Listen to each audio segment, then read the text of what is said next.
Hello, അടിപൊളി super പയർ തോരൻ ഇവിടെ ഞാൻ റെഡിയാക്കിയിട്ടുണ്ട്.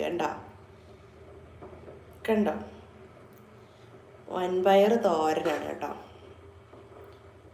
നല്ല കുരുമുളകും നല്ല കണ്ടില്ലേ വെളുത്തുള്ളി, ഞാനിവിടെ പെരിഞ്ചീരകമാണ് ചേർത്ത് കേട്ടോ. ഇതെല്ലാം കൂടെ ചേർത്ത്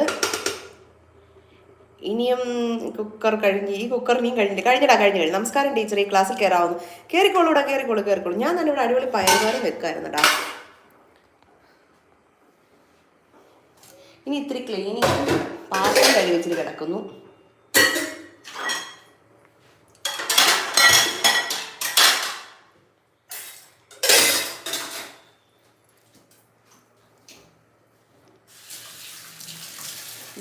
സിയോൺ ഹായ്. ഇങ്ങോട്ട് എടുക്ക് കുറച്ചെന്ന്. നല്ല ടേസ്റ്റ് ഉണ്ട് കേട്ടോ, സൂപ്പർ ടേസ്റ്റ്. ഞാൻ ഉണ്ടാക്കിയോണ്ടായിരിക്കും.